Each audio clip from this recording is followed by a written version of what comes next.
Dios les bendiga. Amén. Bueno, nosotros acabamos de decirle al Señor algo que espero que sea una realidad en la vida de la mayoría.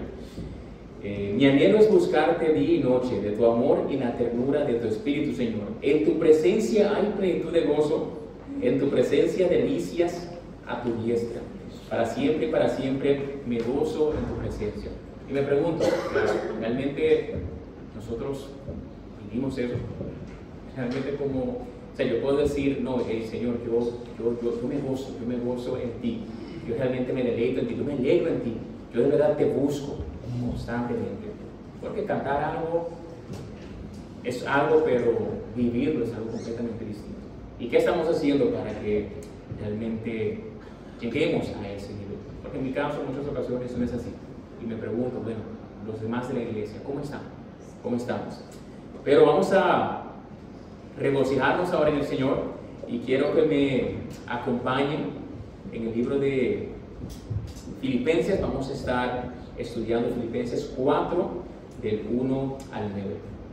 Pueden ir abriendo sus Biblias, Filipenses 4 del 1 al 9.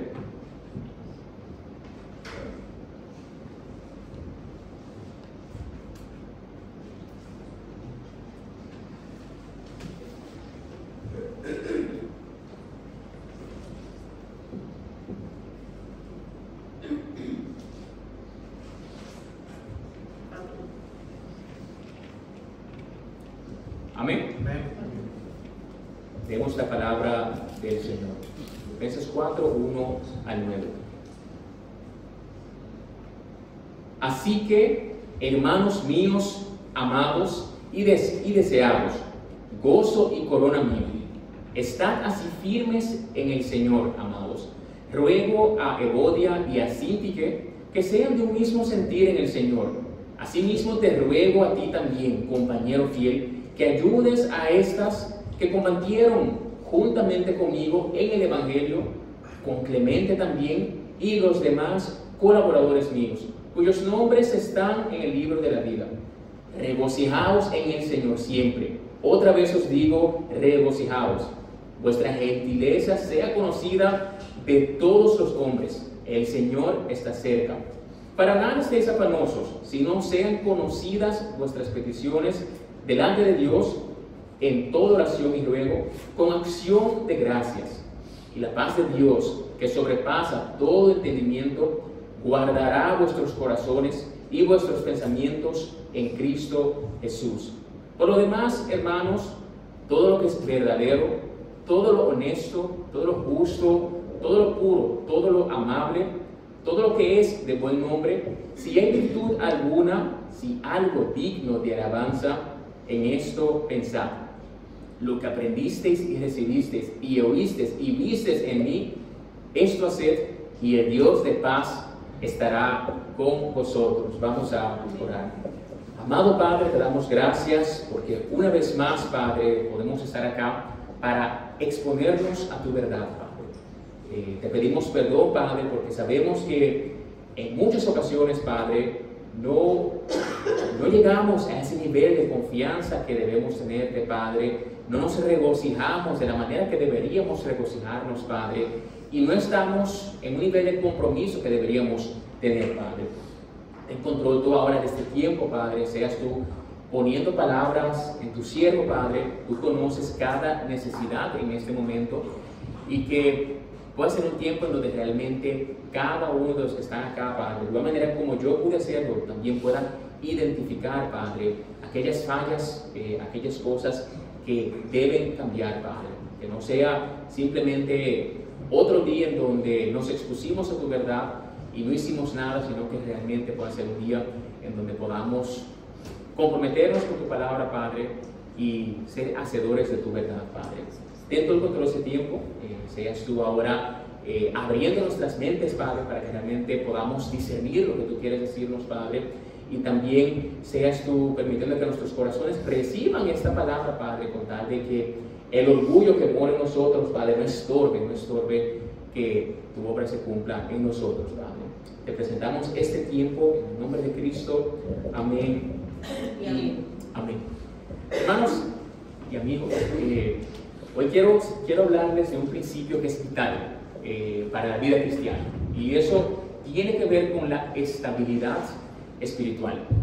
Porque aunque nosotros tal vez no lo notemos constantemente o no sepamos de eso, cada uno de nosotros constantemente está en una batalla. Estamos constantemente en una batalla. Y esta lucha, la palabra misma nos la confirma. Esta batalla, la misma palabra nos la confirma.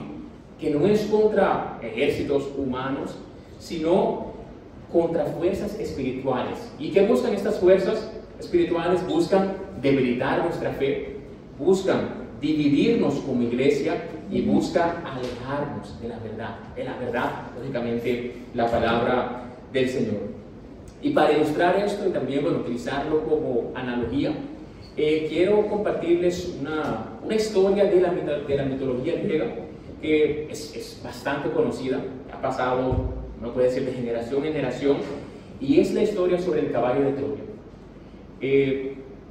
Nosotros sabemos, la historia cuenta, esta mitología, que Troya era una ciudad fuerte, tenía murallas que eran prácticamente impenetrables. Dicen que durante 10 años los griegos intentaron de todas las maneras de entrar, digamos, en esta ciudad, destruirla, digamos, pero simplemente no podían lograrlo, pues estas murallas eran fuertes, eran impenetrables. Sin embargo, un día un astuto guerrero llamado Odiseo, Ulises, a veces varía el nombre, ideó un plan. ¿Y cuál era este plan? Él decidió, vamos a construir un enorme caballo y que ese caballo tenga el espacio suficiente para que nosotros podamos meter nuestros soldados, los mejores soldados que tengamos, dentro de ese caballo. ¿Y qué haremos? Cuando ese caballo esté ahí, ese caballo de madera gigante esté ahí, vamos a hacer como que, nosotros nos rendimos, ya perdónenos, ciudadanos de Troya, nosotros no podemos más, nos rendimos. Aquí un obsequio a ustedes, una muestra de nuestra rendición. Entonces, cuando algunos, digamos, un sacerdote o otra profetisa de esta ciudad de Troya vio eso, ellos dijeron a las personas: no se dejen llevar de esto. Pero como muchas veces pasa, esas recomendaciones fueron ignoradas.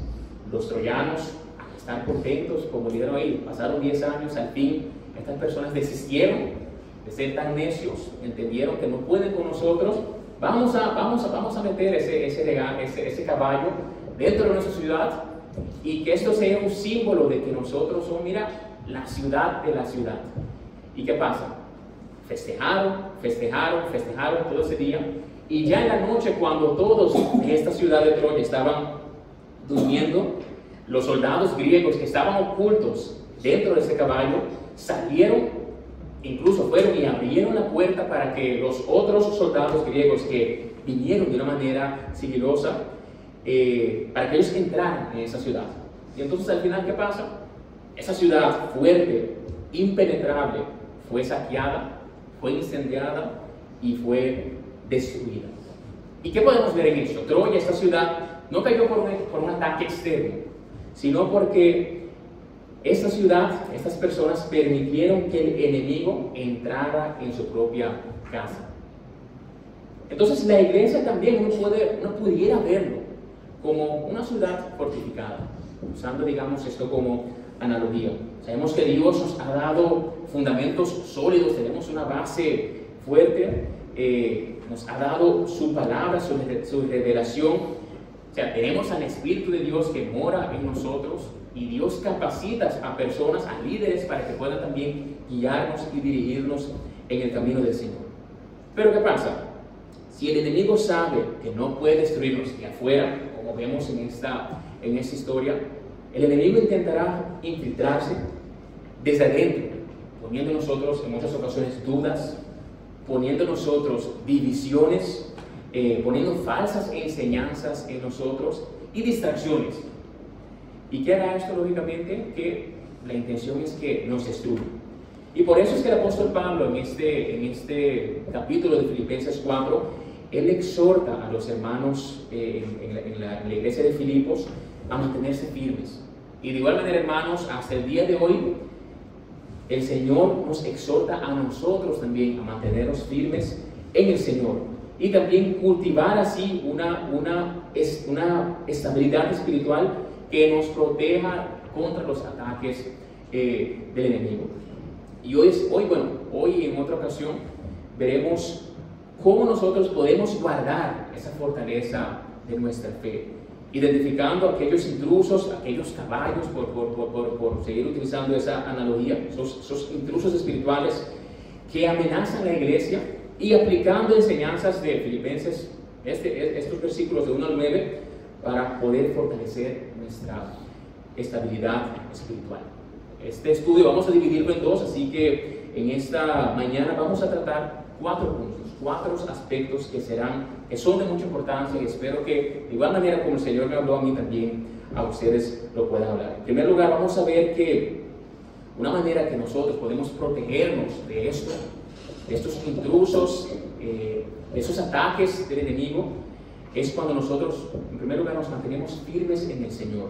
También cuando nosotros mantenemos la unidad, una vez lo repito, mantenemos la unidad dentro de la iglesia. Cuando nosotros tenemos nuestro gozo en el Señor, cuando estamos gozosos en el Señor, y cuando nosotros aprendemos y nos esforzamos a ser bondadosos. Entonces, en primer lugar, como mencioné, un aspecto importante, hermanos, es que nosotros nos mantengamos firmes en el Señor.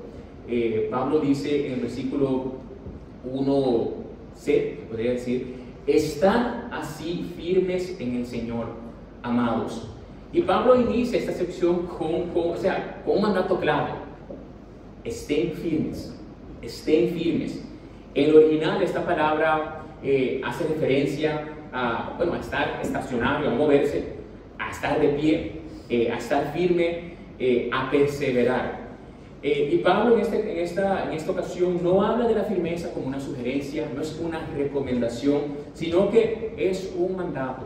La estabilidad en la fe es esencial, hermanos, por varias razones. Y para simplemente mencionar algunas de ellas, la estabilidad en la fe es necesaria para que nosotros podamos resistir las tentaciones.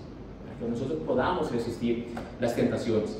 Si nosotros no estamos firmes en nuestra fe, cuando vengan las tentaciones, porque nosotros sabemos que las tentaciones vienen, vamos a estar cayendo constantemente, frecuentemente vamos a estar cayendo. Y nosotros sabemos, hermanos, que en esta vida, o mientras estemos acá, no vamos a alcanzar esa perfección que Dios nos ha prometido. Pero sabemos que mientras vamos andando en los caminos del Señor, se debería evidenciar que nosotros nos estamos guardando de ciertas cosas. Y me explico.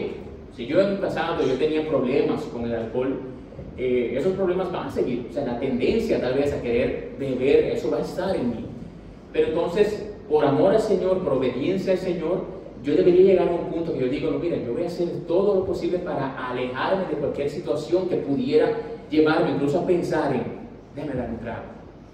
Si yo tengo problemas, si yo soy un hombre mujeriego, por amor y obediencia al Señor, yo debería llegar a un punto que yo digo, no, mira, yo estoy casado, yo tengo una familia, mira, déjame hacer todo lo posible para que yo no esté viendo a otras mujeres, y de esta manera, incluso con los pensamientos, yo le sea infiel a mi esposa. Si en mi trabajo yo soy un corrupto, yo cambio los números, yo me robo las cosas, yo aprovecho de mi posición laboral para beneficios propios, por amor, obediencia al Señor, yo debería llegar a un punto que yo digo, no, pero Señor, yo voy a dejar de hacer estas barbaridades.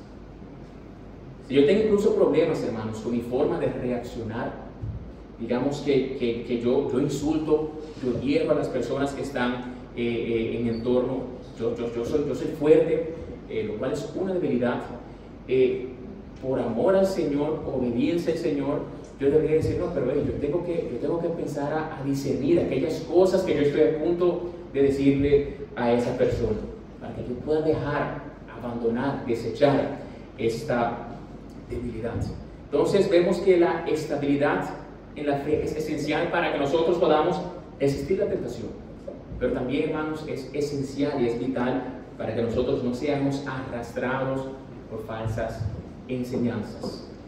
Una persona que no tenga buenos fundamentos en la fe, buenos fundamentos bíblicos, una base firme, es alguien que al final, por su poco conocimiento o por su debilidad, por su fragilidad, va a dejarse engañar por cualquier enseñanza falsa que aparezca. Y como creyentes nosotros estamos llamados a comprobar, a discernir si aquello que nos están vendiendo, aquello que nosotros pensamos, si aquellas cosas son conforme a lo que Dios quiere, en cada aspecto de nuestras vidas, en la iglesia, en nuestro trabajo, en el hogar, nuestras amistades, las cosas que nosotros deseamos. Bueno, eso es lo que Dios quiere. Nosotros tenemos que llegar a comprobar las cosas, prácticamente ser como esos hermanos en la ciudad de Berea, que ellos escudriñaban la palabra atentamente, solemnemente lo hacían para ver si las enseñanzas que Pablo les daba iban conforme a lo que Dios establecía. Pero una persona que tenga bases débiles, que no tenga un buen fundamento, es alguien que se dejará llevar por muchas cosas que al final van en contra de lo que Dios quiere, lamentablemente. Y por eso es que hoy en día existen tantas personas que se llaman creyentes, se llaman cristianos y aceptan tantas prácticas de su cultura y dicen, bueno, son cosas de mi cultura, pero yo puedo combinarla, yo puedo mezclarla con lo que Dios establece, lo que conocemos como sincretismo. ¿Y por qué pasa eso? Por no tener una base estable. Entonces, también es importante, hermanos, que nosotros tengamos una base firme, estabilidad de nuestra fe, para que nosotros únicamente podamos perseverar en medio de las pruebas. La palabra misma nos dice de una manera clara, en este mundo nosotros tendremos muchas aflicciones. Y esto implica que nosotros pasaremos por muchos momentos que no son agradables a nosotros. Pero Dios mismo nos dice, Dios mismo nos promete, confiad, yo he vencido al mundo. Entonces, esa firmeza espiritual es como un fundamento de la casa, de una casa. Si no es sólido, si no es fuerte, la estructura simplemente caerá. Si la tierra es una tierra movediza, simplemente empezará a ver esas debilidades con el transcurso del tiempo. Pero si viene una tormenta, algo fuerte, destrucción, caos total. Una casa que tenga fundamentos débiles no soportará las pruebas. Entonces, de igual manera, si nuestra fe tiene fundamentos débiles, cuando vengan esas pruebas, uno va a ver constantemente que no puede perseverar en la fe. Entonces, lo importante para nosotros, ¿de qué manera nosotros podemos aumentar nuestra firmeza? ¿O de qué manera nosotros podemos llegar a ser realmente firmes en el Señor? Existen un sinnúmero de maneras que uno puede hacer esto, pero simplemente para mencionar algunos, yo considero que son importantes para nosotros como iglesia. En primer lugar, es que nosotros debemos crecer espiritualmente. O sea, nosotros debemos madurar. De igual manera como uno ve que un niño va avanzando, primero no habla, no dice nada, depende completamente de la madre, pero poco a poco este bebé empieza a gatear, después empieza a caminar, corre y después puede vivir solo. De igual manera nosotros también en el aspecto espiritual debemos avanzar, debe verse un avance, un crecimiento. Dice 1 Corintios 15, 58, así que, hermanos míos y amados, estad firmes y constantes, creciendo en la obra del Señor siempre, sabiendo que vuestro trabajo en el Señor no es en vano. Entonces, el crecimiento espiritual, yo creo que eso es una petición que cualquier cristiano, el que acaba de nacer como cristiano, desea. Yo quisiera crecer más, yo quisiera ser como Cristo, yo quisiera ser como Pablo, yo quisiera poder aprender a predicar, yo quisiera hablarle a generaciones y generaciones de lo que Dios ha hecho en mi vida. Lastimosamente, en muchas ocasiones, uno se queda en el deseo. No hay cambios. Y eso es como, digamos, una persona que le dice, bueno, tú tienes que cambiar tu estilo de vida, tienes que rebajar porque tienes azúcar, tienes colesterol, tienes la presión. Si tú no bajas 30 kilos, vas a tener problemas mañana. Una persona así tal vez empieza, baja 5 kilos, se pone contento, se alegra, lo engordó de nuevo. ¿Por qué? Porque no hizo cambios fuertes, no cambió su estilo de vida. Y de igual manera, hermanos, nosotros también en el aspecto espiritual, si simplemente decimos, oímos una prédica, tuvimos un sábado de ayuno y decimos, no, vamos, ahora sí, yo voy a empezar a ser fiel con el Señor, me voy a comprometer con el Señor, voy a empezar a estudiar la Biblia, voy a empezar a orar, voy a empezar a ver prédicas online. Y puede ser que algunos hicieron eso o algunos lo están haciendo, pero han pasado como 3 semanas desde nuestro ayuno, no recuerdo si más, un poquito más. ¿Cómo sigue eso? ¿Cómo sigue ese fervor por las cosas del Señor? ¿Aún tú sigues en eso o ya has disminuido ese deseo, ese fervor? ¿Ya has bajado de eso? Hermanos, si nosotros no decidimos cambiar, hacer cambios reales en nuestras vidas, simplemente vamos a estar así. Como aquella persona que tiene problemas con obesidad, que es como un yoyo, que sube y baja, sube y baja. Y a veces pasa lo mismo también, lamentablemente, con nuestra vida espiritual. Deseamos al Señor, pasa una semana, ay, ¿por qué fue que yo deseaba al Señor? ¿Y qué fue que se habló ayer? Uno se le olvida simplemente las cosas. Entonces, cosas que son importantes, hermanos, como acabo de mencionar. La oración, hermanos. La oración, mira, es vital para cualquier creyente. Un creyente que pueda pasar un día sin orar es un creyente que está en peligro. Un creyente que salga de su casa sin orar es un creyente que está en peligro porque va a reaccionar como él. Aunque sea la persona, mira, el más moral de este mundo, va a reaccionar como él, como hombre, y no como hijo del Señor. El estudio de la palabra, la meditación de la palabra, una vida de oración en donde uno realmente exalta al Señor por lo que es. Incluso nuestras maneras de que nosotros nos entretenemos, el tiempo que le dedicamos al entretenimiento. O sea, todo eso debemos valorarlo, a ver si realmente son cosas que nos están ayudando a crecer, a madurar más o no. Y debemos preguntarnos, como iglesia, nosotros estamos madurando. Hace unas semanas atrás estamos celebrando lo que representa el aniversario de la iglesia. Y vemos que el Señor ha sido fiel, pero cuán fiel hemos sido nosotros como miembros de la iglesia, como cuerpos de la iglesia. La fidelidad del Señor, nosotros estamos comprometiéndonos cada día más y más también por esa fidelidad. Estamos creciendo. ¿De qué manera se nota esa fidelidad, esa madurez, mejor dicho, en nosotros? Y me gustaría hacer un énfasis en este aspecto.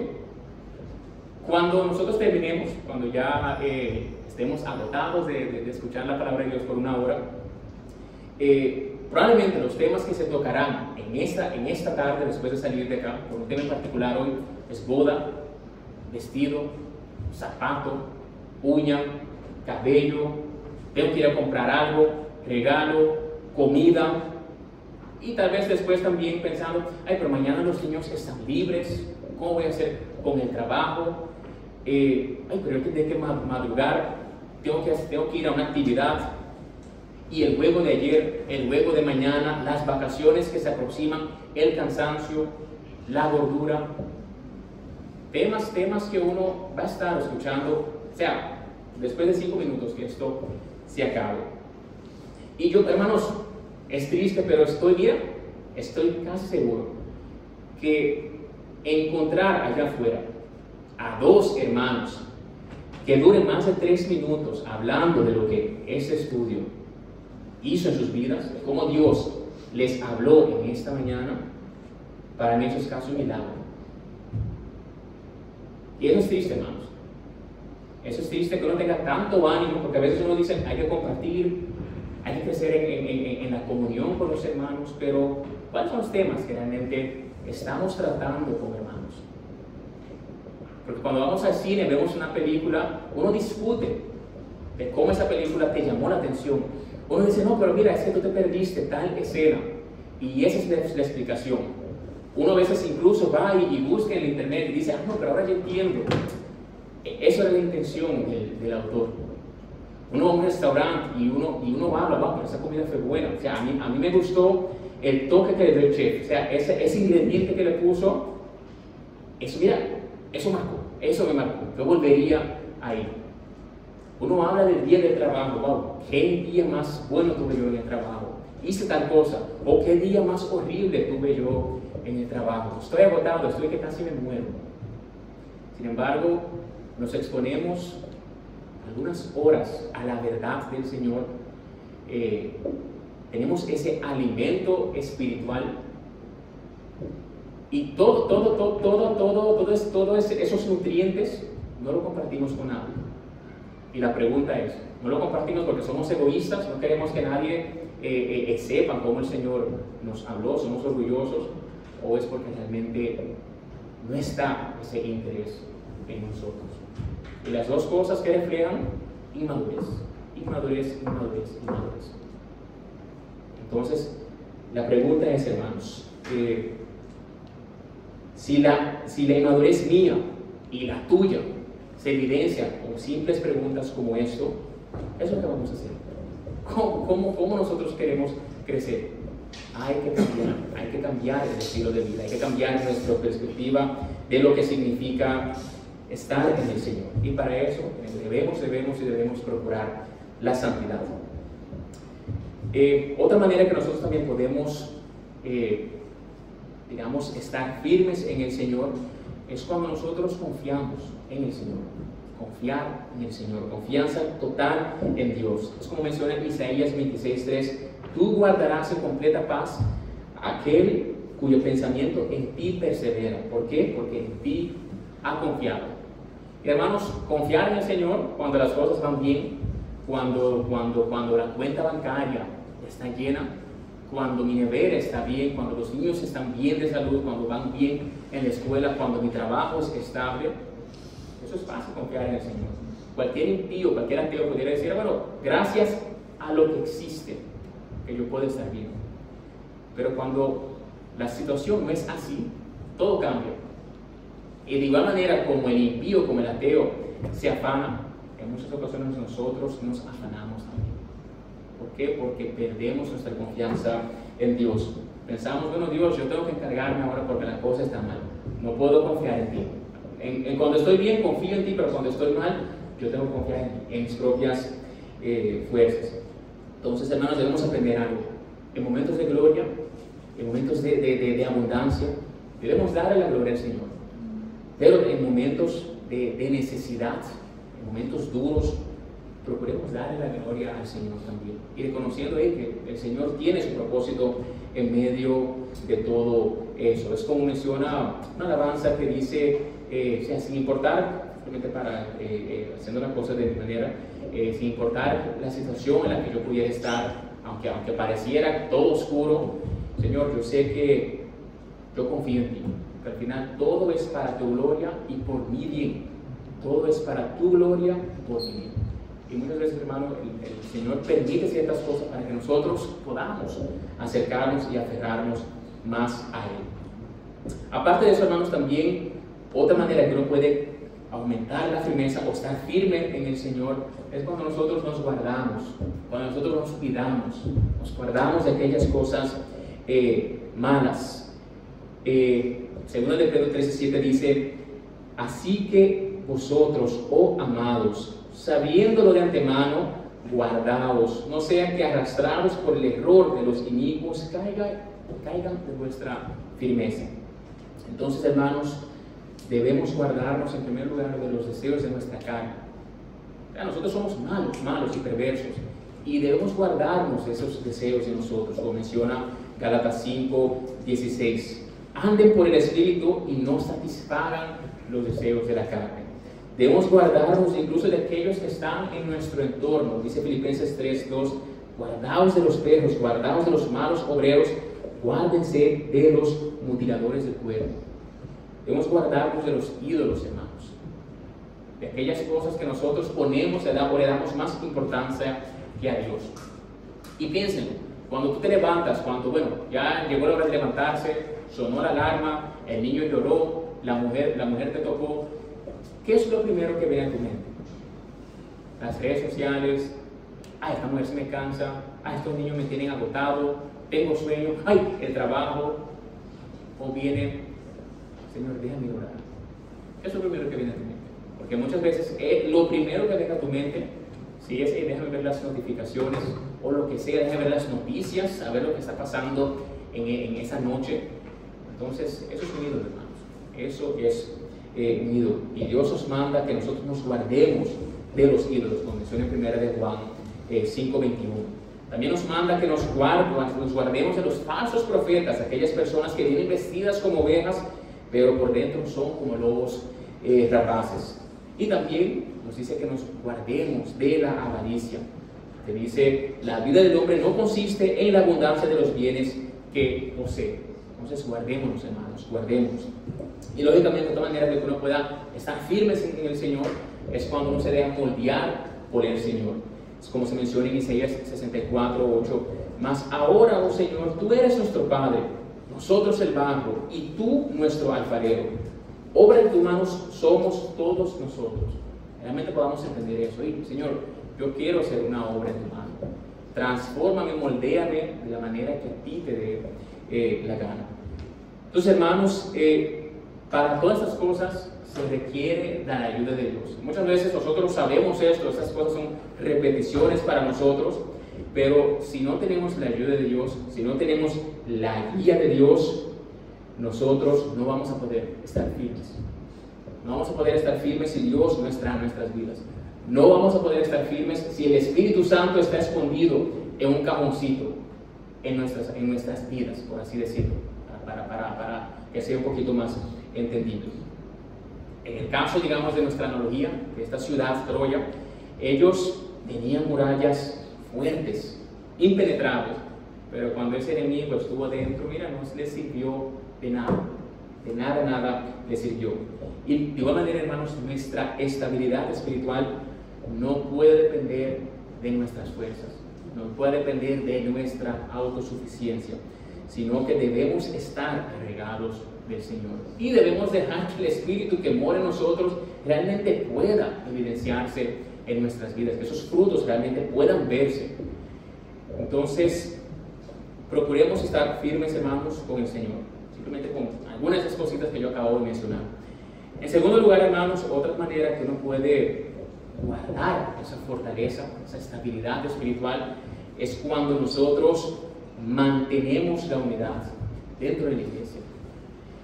Dice el versículo 2 y 3 de Filipenses 4: ruego a Evodia y a Síntique que sean de un mismo sentir en el Señor.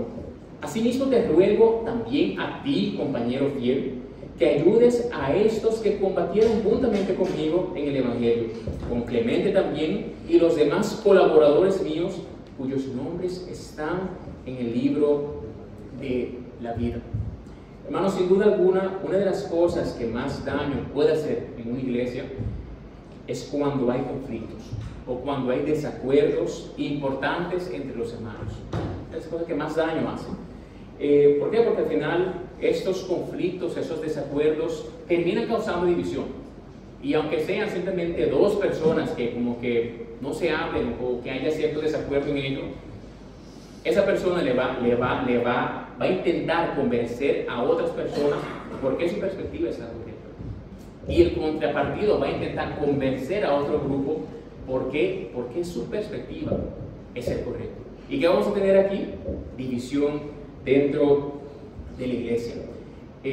Aquí vemos cómo Pablo, él le suplica a estas mujeres, a Evodia y a Síntique, que ellos logren resolver su problema, que ellos logren resolver este desacuerdo para que pueda haber armonía dentro de la iglesia, para que pueda haber unidad dentro de la iglesia. La versión de las Américas, en vez de decir unidad, ellos dicen, o un mismo sentir, ellos dicen armonía.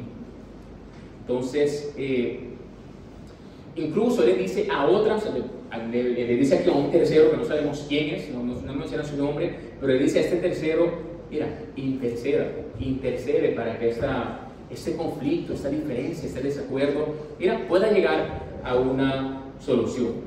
Nosotros sabemos, hermanos, que la hermandad y el apoyo dentro de la iglesia es un factor importante para que pueda haber una estabilidad espiritual. Con otras palabras, una iglesia que está firme, una iglesia que es madura, es una iglesia que está madura, está firme porque sus integrantes están unidos. Sus integrantes son maduros y están unidos.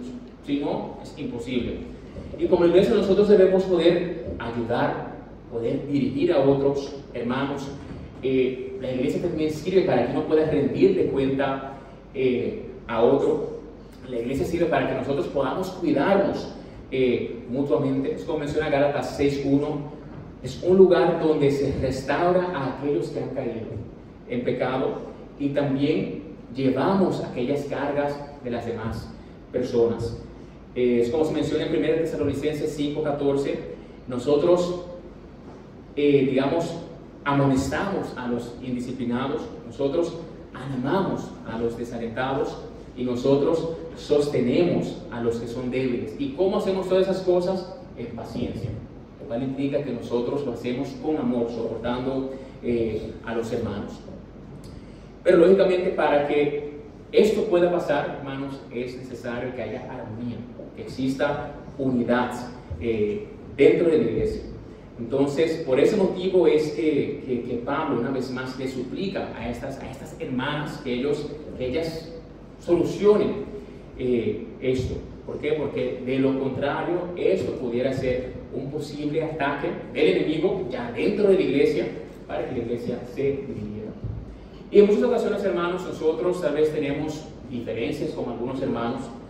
Yo pudiera decir, bueno, a mí realmente no me agrada que ese hermano es seco, a mí no me agrada que ese hermano nunca me saluda, no me agrada la idea de que yo siempre soy el que tiene que dar el primer paso, el que tiene que ser proactivo. A mí como que nadie me da nada a mí. No me gustan los gestos de ese grupo de hermanos. Pero yo me enteré que ese hermano habló mal de mí con otras personas.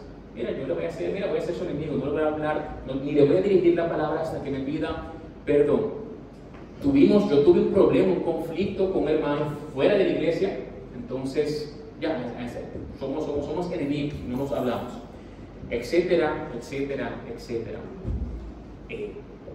Yo soy del grupo que murmura de tal persona, de los líderes, con el grupito de hermanitos. O sea, todas son cosas que al final, hermanos, traen disolución, traen problemas, traen divisiones en la iglesia. Y vemos aquí la importancia que Pablo le da, porque aquí ni siquiera bueno, los académicos, los teólogos piensan que ni siquiera se trata de un desacuerdo doctrinal, porque si no hubiéramos visto lo que Pablo, cuál es la perspectiva bíblica, digamos, de ese desacuerdo. Pero aún así vemos la importancia de que cualquier desacuerdo con los hermanos dentro de la iglesia pueda solucionarse. De igual manera debemos pensar, ¿de qué manera tal vez yo estoy, digamos, alimentando un desacuerdo? Yo sé que hay un desacuerdo con dos hermanos, con un grupo de personas. ¿De qué manera yo también estoy motivando a que esto siga creciendo? La consecuencia que a ninguno le gusta de todo esto es que haya división dentro de la iglesia. Y si hay división dentro de la iglesia, ¿qué yo puedo hacer para poder solucionar esto? Es procurar, hermanos, que haya unidad. Vemos incluso desde el primer capítulo de Filipenses 1, como Pablo mismo les dice a los hermanos. Él les dice en Filipenses 1:27, solamente, hermanos, yo quiero que os compartéis como es digno del Evangelio de Cristo, para que, o sea que vaya a veros o que esté ausente, oiga de vosotros que estás firme y en un mismo espíritu, combatiendo unánimos por la fe del Evangelio. Entonces, hermanos, es importante que haya unidad en la iglesia, que seamos de un mismo sentido, que haya armonía dentro de la iglesia. De igual manera, les dice en el capítulo 2:2, completad mi gozo, sintiendo lo mismo, teniendo el mismo amor, unánimes, sintiendo una misma cosa. En el 14 les dice, háganlo todo sin murmuración y contiendas. Entonces, hermanos, vemos la importancia una vez más de la unidad dentro de la iglesia. Entonces, la unidad dentro de la iglesia crea un ambiente de confianza y crea un ambiente de estabilidad. Pero si nosotros permitimos que pequeñas diferencias, pequeñas tal vez incidentes del pasado dividan nuestra iglesia, esto tendrá consecuencias negativas. ¿Y cuál es la unidad que nosotros debemos buscar? No es el fútbol, no son los juegos, no es salir a pescar, no es el trabajo, no es la comida, no es el estilo de vida, no es el país de origen, no es la cultura. Hermanos, nuestra unidad es en Cristo. Al final somos la iglesia, somos el cuerpo de Cristo. Cristo es nuestra cabeza, entonces actuemos como tal. Actuemos como tal. Yo no puedo decir, bueno, ese es mi cuerpo, pero mi brazo le pertenece a Estados Unidos, la pierna derecha le pertenece a Corea. No, o sea, todo me pertenece a mí, todo pertenece a mí como persona, como Richard. Y de igual manera, si nosotros somos cristianos, si pertenecemos al cuerpo de Cristo, entonces nuestra unidad debe estar en el Señor. Hermanos, nuestra unidad debe estar en Cristo. Dice Efesios 4:3, para que el cuerpo pueda funcionar bien, hermanos, todos los miembros deben estar bien y en armonía los unos con los otros. Y la pregunta es, ¿cómo está este cuerpo? ¿Cómo está la Iglesia Bautista Jesús es la Roca? ¿Somos un cuerpo que realmente estamos representando bien a nuestra cabeza? ¿O hay algunos en Colombia, otros en China, otros en Estados Unidos, otros en Canadá? ¿Cómo estamos nosotros, hermanos? Al final, nuestra unidad es en el Señor. O sea, el Señor ha sido tan inteligente que, mira, dejó a un lado todo ese aspecto terrenal y nos pone un aspecto celestial. Bueno, ¿están en el Señor o están en el mundo? Ese es el problema. Cuando no hay unidad es porque uno por lo general está dejando que el mundo, digamos, nos cede. Entonces, en tercer lugar, hermanos, otra cosa que es importante, otro aspecto que es importante para que nosotros podamos tener esa estabilidad espiritual, es cuando nosotros estamos alegres en el Señor, cuando nosotros nos gozamos en el Señor. Dice el versículo 4, regocijaos en el Señor siempre. Y Pablo, para que la cosa no quede en duda, vuelve a decir, otra vez digo, regocijaos. Y este versículo, hermanos, es uno de los versículos claves en toda esta carta. Este versículo, este capítulo 4, Filipenses 4:4. Muchos teólogos incluso dicen que consideran la carta a los filipenses como la carta del gozo. Porque Pablo, mira, habla del gozo del cristiano en muchísimos momentos. E incluso uno puede encontrar 15 ocasiones en las que Pablo alude al gozo en tan solo 4 capítulos, hermanos. 15 veces Pablo está hablando algo que hace referencia al gozo. Por eso algunos dicen, no, mira, esta es la carta del gozo. Esta es la carta del gozo. Entonces, Pablo les da un mensaje claro a esos hermanos. Y es el hecho de que nosotros podamos disfrutar de dicho gozo. ¿Cómo podemos disfrutar de dicho gozo? Haciendo de Cristo y de su causa el motivo de nuestra vida. Esa es la única manera que uno va a poder entender eso y decir, no, pero yo realmente entiendo que yo debo regocijarme en el Señor.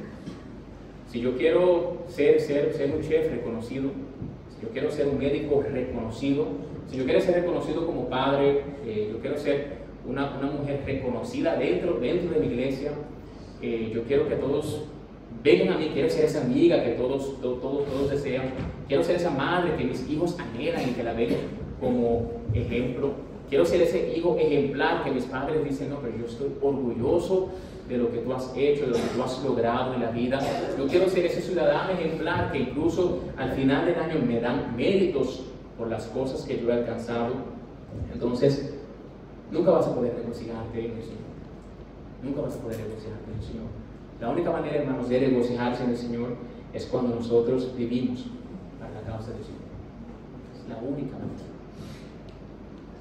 Y hace una media hora atrás estábamos hablando de que hey, yo me gozo en el Señor, yo me gozo en tu presencia.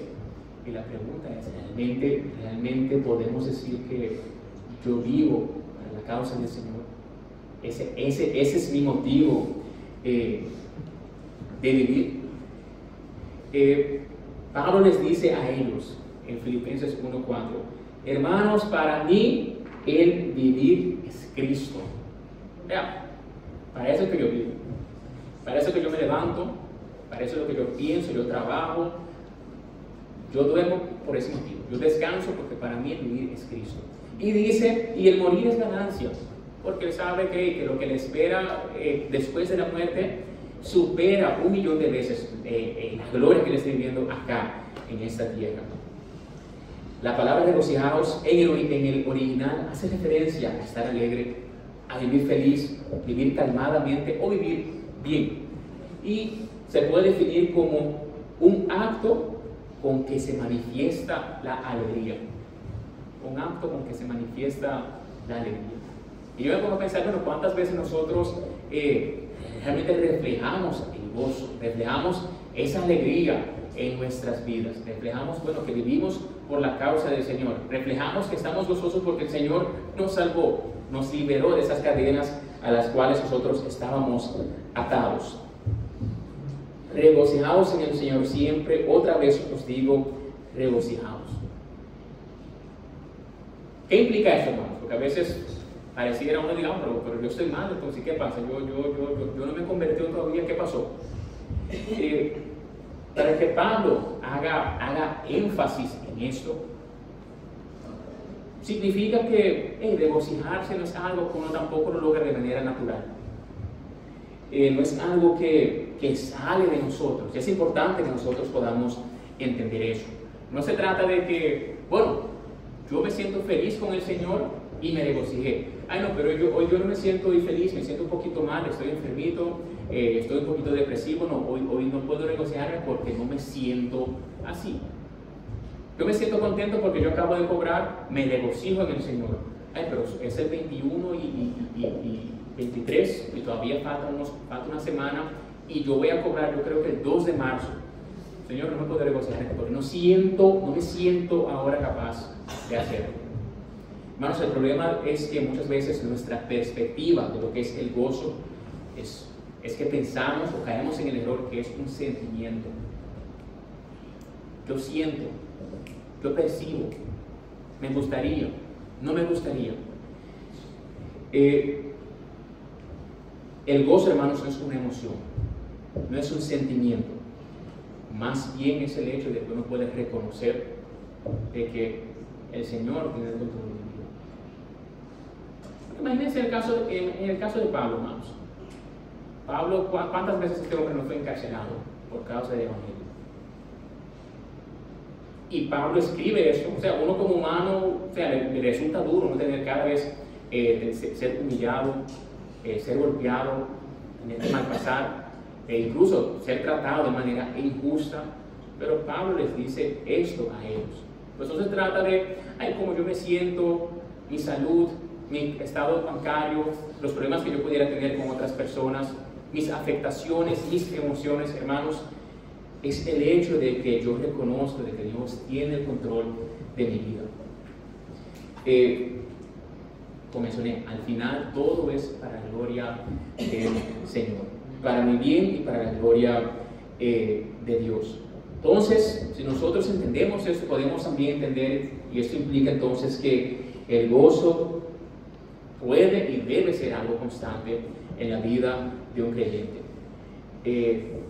Como mencioné, en el caso de Pablo, el encarcelamiento no era motivo de disminuir su gozo. Las circunstancias que tenían los filipenses, sus hermanos en Filipos, no eran una circunstancia para que su gozo desapareciera. Por eso es que Pablo dice a ellos, hermanos, regocíjense en el Señor. Una vez más os digo, regocijaos en el Señor. Y dice siempre. Entonces, las cosas del mundo no pueden darnos a nosotros esa seguridad. Yo puedo ir a comprar una casa y ser el hombre más feliz por 10 años, por ser muy generoso con el gozo. Pero llegará un punto que ya que esa casa se pondrá vieja y ya como que no me llama la atención. Yo pudiera decir, wow, pero mira, me casé con la muchacha más hermosa que existió en mi país. Pero llegará un punto que esa belleza le vendrán canas, le vendrán arrugas, mucha falta de elasticidad. Y ya, o sea, esa emoción, ese enamoramiento otra vez va a ir desapareciendo. Lo material, las personas, los hijos, hermanos, los hijos no nos dan gozo. Los hijos después que tengan 18 se van. Y nosotros sabemos eso porque nosotros hicimos lo mismo con nuestros padres también. A pesar de que cada vez ellos, mira, nos dedicaron la vida, nos dieron todo prácticamente a cucharita. Llega un punto que uno simplemente dice, bueno, pues me voy. Entonces los hijos tampoco pueden ser la fuente de nuestro gozo. Sin embargo, hermanos, Dios jamás falla. Dios jamás nos deja. Dios siempre sigue permaneciendo fiel. Nadie puede darnos el gozo que Dios nos da. Entonces, ¿ahora qué pasa? Otra vez, pareciera fácil, bueno, ¿y por qué? ¿Por qué yo no llego a esa condición? ¿Por qué yo no puedo llegar a realmente gozarme en el Señor? Hermanos, para que uno pueda llegar a regocijarse en Dios, es necesario que uno conozca a Dios. Y no se trata de un conocimiento, bueno, de un mero conocimiento intelectual, porque al final los fariseos tenían mucho conocimiento de Dios. Los judíos tienen mucho conocimiento del Señor. Satanás tiene conocimiento del Señor. Se trata de lo que ese conocimiento más esa experiencia de Dios en tu vida haya hecho contigo. Se trata de la manera que ese conocimiento haya transformado tu vida, de que ese conocimiento más esa experiencia haya cambiado tu vida. Y vemos el ejemplo de Job. Nosotros sabemos que el libro de Job habla de cómo Job, él sufre, tiene un sufrimiento grande a pesar de ser visto como un hombre justo. Job pierde su familia, la salud, pierde sus posesiones. En medio de gran angustia, él empieza a cuestionar incluso a Dios. Sus amigos tratan de echarle la culpa a él tal vez por acciones negativas, incorrectas que él tuvo. Job defiende su inocencia, pero en muchas ocasiones uno puede ver cómo, a pesar de todo, él habla con cierto grado de arrogancia sobre su derecho de ser justificado. Pero vemos en Job 38:41 cómo Dios, Dios responde con una serie de preguntas que demuestran su sabiduría y su poder. Y ante esta revelación, en medio de tanta angustia, tanta tristeza, Job se humilla y Job reconoce lo pequeño que él es. Y algo importante es que dice Job 42:5, Job expresa que antes solo conocía a Dios. Lo conocía de oídas, dice, pero ahora ha experimentado una revelación más profunda y personal con el Señor. Ahora lo ve, ahora realmente él sabe de verdad quién es Dios. Entonces, antes de la prueba, hermanos, Job tuvo, cierto conocimiento del Señor, pero durante y después de la prueba es que Job realmente abre los ojos y dice, no, Señor, pero ahora es que yo te conozco realmente. Entonces debemos entender, hermanos, a pesar de que podamos estar aquí todas las semanas, las 3 veces a las semanas, escuchar la palabra, tener cierto conocimiento del Señor, en muchas ocasiones, hermanos, es lamentablemente solo un conocimiento, algo intelectual. Pero si ese conocimiento no te lleva a que tu vida sea transformada, entonces aún tú no conoces al Señor. Entonces por eso es que muchas veces ese regocijo, ese gozo, como que ¿y cómo es que Pablo pudo hacer eso? ¿Por qué yo no puedo? Por falta de comunión con el Señor, por falta de conocimiento de Dios. Entonces, a medida que uno va conociendo más a Dios, uno se regocija. Incluso uno puede ver el privilegio de servirle a Él. Es como Pablo menciona en 1 Timoteo 1:12, doy gracias al que me fortaleció, a Cristo nuestro Señor, porque me tuvo por fiel, poniéndome en el ministerio, habiendo yo sido antes blasfemo, perseguidor e injuriador, mas fui recibido misericordia porque lo hice por ignorancia e incredulidad. Hermanos, y estas palabras de Pablo me hacen pensar lo mucho que aún a mí me falta por crecer en el Señor, por incluso conocer al Señor. Pues a veces el trabajo en el Señor, la obra, puede llegar a agotar, o sea, mentalmente, y uno dice, bueno, ¿y entonces? ¿Y ahora qué? Sin embargo, vemos a este hombre, o sea, a Pablo, encarcelado, humillado, hombre que caminó, que fue por varios lugares de Asia a predicar la palabra, y vemos cómo él dice, mira, Señor, yo te doy gracias porque tú eres el que me has fortalecido, y te doy gracias porque tú me viste por fiel, tú me tuviste por fiel. Yo sé que yo no soy nada, no era nada, era lo peor de los peores, pero tú me tuviste por fiel y me has fortalecido. Y muchas veces, hermanos, uno cae en el error de, bueno, yo sirvo al Señor de algo, pero yo pongo mis condiciones. Yo pongo mis condiciones de que, bueno, yo puedo servir tal vez tal día, una vez a la semana, yo pudiera servir 2 veces al mes, yo tengo mi hora establecida que yo pudiera servirle al Señor. Por favor, no me pasen de ahí, que ya yo estoy sirviendo, eso para mí es bien. Sin embargo, hermanos, vemos cómo a medida que uno conoce más del Señor, uno se da cuenta, hermanos, que nuestra vida debe ser un servicio total al Señor. Entonces, Dios le tuvo por fiel, digamos, a Pablo a ponerle en el ministerio, reconociendo su pasado y su capacidad. Nosotros debemos tener esa humildad también, decir, Señor, gracias porque yo puedo servirte, porque puedo servirte, Señor, limpiando la iglesia, porque yo puedo salir unas veces a la semana a predicar tu palabra, porque yo puedo servirte con los instrumentos, yo puedo adorarte a ti, Señor. Señor, ¿de qué manera tú quieres que yo te sirva? Y también vemos que a medida que uno conoce más y más del Señor, hermanos, uno dice, bueno, yo sé que nada ni nadie me puede separar de Dios. Es como menciona Pablo en Romanos 8:38, por lo cual estoy seguro de que ni la muerte, ni la vida, ni ángeles, ni principados, ni potestades, ni lo presente, ni lo porvenir, ni lo alto, ni lo profundo, ni ninguna otra cosa creada nos podrá separar del amor de Dios que es en Cristo Jesús, Señor nuestro. Entonces, hermanos, es cuestión de uno llegar a conocer al Señor. Yo quiero gozarme en el Señor, pues conoce más de Dios, busca más de Dios, pídele al Señor para que tú le conozcas más. Pídele tal vez que te haga como le hizo a Job, que pase por mucho para que realmente tú puedas decir, bueno, Señor, ya no es de oídas, sino que yo te veo ahora, Señor. Aquí nadie se me indica, no, pero ese máximo. Pero hermanos, debemos procurar conocer al Señor. Todo eso produce un gozo profundo. Y lógicamente ese gozo profundo también nos da estabilidad espiritual. Pero para eso, lógicamente, hermanos, se requiere del Señor. El gozo es un fruto incluso del Espíritu. Se requiere comunión y dependencia del Señor.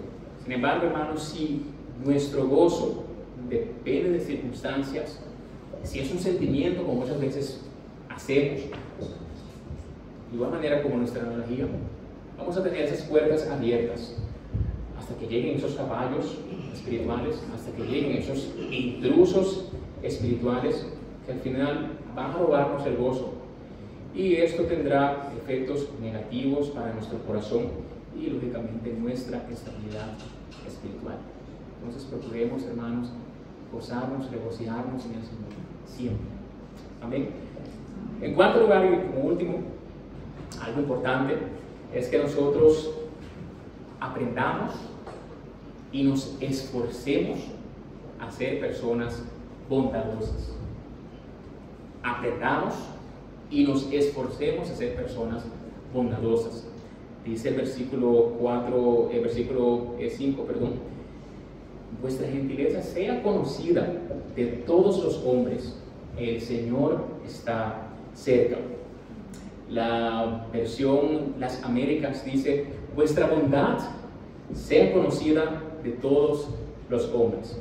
Y bueno, la palabra bondad se puede definir como cualidad del bueno, es la inclinación natural a hacer el bien, es la blandura o la apacibilidad de genio, es la amabilidad de una persona respecto a otra.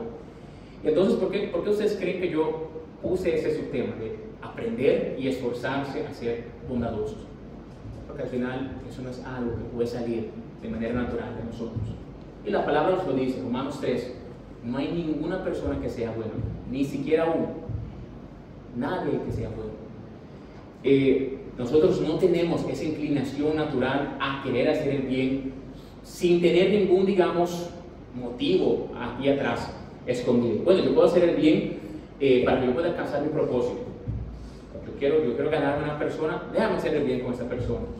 Yo quiero hacer el bien para que la maestra de mi hija la pase tranquila, déjame hacer el bien con esa maestra. Yo quiero hacer el bien en la iglesia para que las personas digan, wow, pero qué líder, wow, qué hombre más piadoso. Déjame hacer el bien para que las personas vean eso. No, yo quiero ser una mujer, mira, que modela, ser una madre ejemplar, que habla de una manera tranquila, calmada. Déjame hacer eso para que las demás hermanas digan, no, pero tú eres una mujer virtuosa. Cuando es así, cuando nosotros queremos sacarle provecho, esa intención cuenta, no es algo natural. Entonces, por eso es que Isaías 64, 6 nos dice, todos nosotros somos como el mundo, y como trapo de inmundicia, todas nuestras obras justas. O sea, todo lo que nosotros pensamos que son bien, literalmente el Señor está diciendo eso, que mira, eso como basura, eso como un trapito, trapo de inmundicia, pero lo cual ni voy a mencionar a qué hace referencia eso. Con otras palabras, hermanos, en nuestro estado natural no nos sale hacer el bien. Solo en el Señor y con la ayuda de Dios es que nosotros podemos cambiar esa condición. Y bueno, en griego esa palabra de bondad, gentileza, es conocida como epikeis. Y en la versión King James, que es en inglés, prácticamente esta palabra la traducen como un espíritu gentil. Y bueno, este espíritu, la palabra espíritu gentil, varios académicos, comentaristas bíblicos han intentado buscar varias palabras que pudieran como que tomar toda, digamos, la esencia de esa palabra, pero ninguna sí logra en un 100%. Algunos dicen que, bueno, esta palabra se puede decir que es la dulce razonabilidad. Otros piensan generosidad, buena voluntad, amistad, caridad hacia las faltas de otros, misericordia hacia los fallos de los demás, indulgencia hacia el fallo de los demás, tener un gran corazón, tener gentilezas. Todas son palabras que han intentado capturar la esencia de esto, pero por lo menos en inglés todavía no se llega a lo que realmente implica esta palabra. Según John MacArthur, una de las palabras que más sirve para realmente reflejar lo que viene siendo la esencia de esta palabra es gracia de la humildad, o humilde gracia. Pues es esa humilde gracia en la persona que produce la paciencia para que podamos soportar injusticia. Es esa humilde gracia que nos ayuda a que nosotros podamos soportar la vergüenza, soportar los malos tratos, sin que nosotros haya un deseo de querer vengarnos, sin que nosotros haya, digamos, un sentimiento de querer tener amargura o de enojarnos, debido a esa humilde gracia.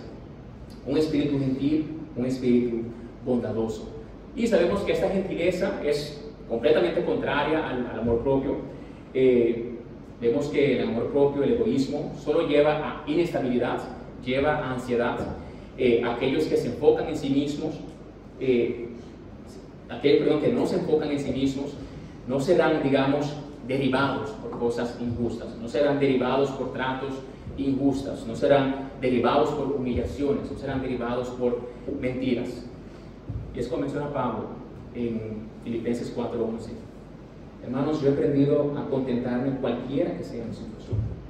Yo he aprendido a estar contento, a contentarme en cualquiera que sea mi situación. Entonces, debemos aprender, hermanos, a responder de una manera adecuada, de la manera que Dios quiere. Y simplemente para poner algunas situaciones cotidianas, en mi hogar, en tu hogar, Si tu pareja te trata mal, tu pareja te trata de manera injusta, si hay desacuerdo entre ustedes, recuerda, hermano, responder en amor y en humildad. Que tu gentileza sea conocido ante él o ella. De igual manera, en tu casa, si tus hijos, mira, te sacan la carne, te sacan los cachos, recuerda, hermanos, a reaccionar de tal manera que tu gentileza, tu espíritu bondadoso se pueda notar en ellos, porque al final, hermanos, nuestros hijos debemos tratarlos como posibles futuros hermanos en el Señor. Ellos deben ver ese ejemplo en nosotros. En tu trabajo o en tu iglesia son abusivos, se aprovechan de ti, te tratan de una manera injusta, siempre te dan los peores horarios, que tu gentileza sea conocida ante ellos. En la comunidad, hermanos, no hagamos lo que la mayoría hace, no seamos la norma. Que en nuestra sociedad las personas puedan conocer nuestra gentileza, nuestra amabilidad. En momentos de estrés, en momentos de ansiedad, lo que sea, recordar que nuestra actitud puede ser de testimonio para otro. Si reaccionamos con gentileza en momentos de presión, vamos a estar reflejando ese carácter de Cristo. Y como menciona ahí en esa última parte, Jesús está cerca. Jesús está cerca. Entonces, hermanos, la venida del Señor se aproxima, cada día está más cerca, por lo que debemos vivir de una manera que honre ese regreso inminente. Entonces, esto nos ayudará, hermanos, a que nuestro contentamiento, nuestro gozo, digamos, esa gentileza, no dependa de lo que otros hagan con nosotros. Si depende de eso, si depende de lo que, los demás me den a mí o dejen de darme, tendremos una vez más esas puertas abiertas para que nuestro corazón sea afectado de manera negativa. Y esto tendrá consecuencias negativas para tus relaciones. Entonces, hermanos, concluyendo, como mencioné al inicio de nuestra analogía, esta ciudad no cayó por un ataque externo, cayó porque permitió que el enemigo entrara en su ciudad. Y de igual manera, hermanos, nosotros debemos procurar cuidarnos de esos ataques, cerrar esas puertas y cuidarnos de esos ataques que pudieran ser enviados. ¿Y cómo nos cuidamos, hermanos? Cuando en primer lugar nosotros nos permanecemos firmes en el Señor y nos cuidamos. Permanecer firmes y cuidarnos a nosotros mismos. Como menciona la palabra, así que el que piense estar firme, mire que no caiga. Mire que no caiga, hermanos. ¿Cuántas veces, hermanos, nosotros no hemos visto personas que uno dice, wow, ¿cómo esa persona pudo caer? ¿Cómo ese académico, ese teólogo pudo caer a un mundo tan bajo? ¿Cómo? Todo empieza cuando uno es permisivo con algunas cosas. En mi caso particular, yo nunca tuve así una experiencia con utilizar drogas, beber alcohol, o sea, algo que realmente yo diga, eso pudiera ser tal vez algo que el enemigo use para hacerme caer. Pero no significa que yo voy a estar así, yo soy el anti-alcohol, el antidroga. A mí, mira, de ninguna manera eso va a pasarme en mi vida. Por eso Dios nos dice, el que piensa estar firme, mire que no caiga. Porque la palabra dice claro, cuando una persona cae, hermanos, ese estado posterior, mira, es peor que lo que era al inicio. Entonces, cuidémonos. No pienses que tú estás bien, que tú no puedes caer en algo y ya, por eso yo puedo hacer lo que a mí me dé la gana. Todo es lícito, pero no todo nos conviene. En segundo lugar, hermanos, debemos procurar mantener la unidad y el amor entre hermanos. Pablo nos dice en Efesios 4, yo pues preso en el Señor os ruego que andéis como es digno de la vocación con que fuisteis llamados, con toda humildad y mansedumbre, soportándoos con paciencia los unos a los otros en amor, solícitos en guardar la unidad del Espíritu en el vínculo de la paz. En tercer lugar, hermanos, regocíjate en el Señor. Como menciona Pablo, porque para mí el vivir es Cristo y el morir es ganancia. Que vivir para el Señor sea realmente la causa de nuestro vivir, la causa de que nosotros estemos acá. Y en cuarto lugar, refleja un carácter, un espíritu que sea bondadoso. Y no hay, o sea, no hay un versículo más claro que el que acabamos de ver. Vuestra gentileza sea conocida de todos los hombres. Y claro, en último lugar, amigo, si tú estás aquí y todavía, tú sabes que no has llegado a ese punto de entregar tu vida al Señor, tú sabes que aún